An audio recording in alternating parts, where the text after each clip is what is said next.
Spend the night with Mr. Darcy again, Phaedra? Professor Phaedra Brighton ignored the comment as she entered the faculty lounge. Not only because she was in imminent danger of dropping the briefcase and umbrella thrust under her arm, but because she no longer found Darcy jokes particularly funny. "I know I'm late," she acknowledged, dumping her briefcase on the conference table. "And yes, before you ask, I stayed up to finish rereading Pride and Prejudice." "There are other books out there, you know," Lucy Leong, professor of modern and postmodernist literature, barely looked up from texting. Black hair framed her face in a short, angular style that, on anyone else, would have looked severe, but suited her sharp edges perfectly. "Admit it, you're obsessed with Mr. Darcy." Phaedra touched her hair, pinned up in a dark blonde topknot. She'd spent 10 minutes in front of the bathroom mirror with a curling iron to create a cluster of ringlets on each side of her face, with debatable success. "What can I say? I like socially awkward older men." "The ringlets look great, by the way. Very Carey Mulligan in Northanger Abbey." "Thanks." Phaedra glanced down at her empire waist gown.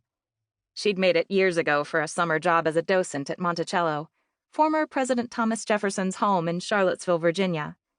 Dressing in historically appropriate clothing was important to her.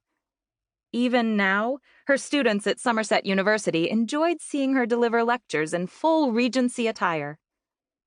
She gave her umbrella a brisk shake and set it aside. "At least I won't miss the Thursday morning staff meeting." "You say that like it's a good thing." Lucy glanced at the clock. 10 minutes more and you'd have avoided Dean Carmichael's justification for slashing the humanities budget yet again. Not to mention finding out how much, or more to the point, how little, he's giving the English department for the Jane Austen Lit Fest. Removing her soggy sneakers, Phaedra retrieved a pair of ballet flats from her briefcase, slipped them on, and withdrew a reticule, lecture notes, and a moleskin planner. "I can still leave. You can pretend you never saw me." "No deal. If I have to suffer, you have to suffer." Lucy laid her cell phone aside as Phaedra sat next to her. "When are you joining the rest of us and going electronic? I mean, I get the reticule. A Regency lady can't be without her tiny drawstring purse. But no one uses notepads or planners anymore." "I do. And the reticule not only lends authenticity to my outfit, it's practical. I keep my cell phone in there." "Sorry I'm late."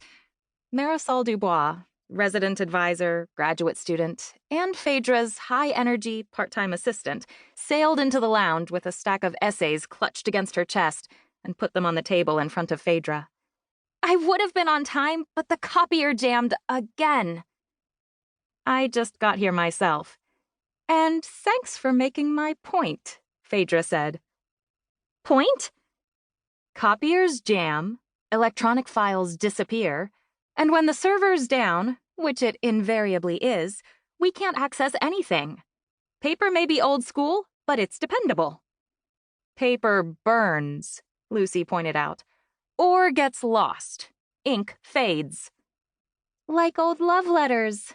Marisol ran a hand absently through her glossy, shoulder-length brown hair. "The ink may fade, but the sentiment remains forever." Lucy rolled her eyes. "Spare me. Romance is a myth." "Speaking of romance," Marisol said, "I swear I just saw Nick Ross in the express line at the IGA." "Nick Ross?" Lucy raised one dark brow skeptically. "As in the famous Welsh actor?" "Yep." Marisol sat down across from Phaedra. "He bought a candy bar and a bottle of kombucha." She frowned. "Kind of a weird combination, now that I think about it." Phaedra barely looked up from her notes. The kombucha was for himself, the candy bar was for someone else. "And you know this how?" Lucy asked.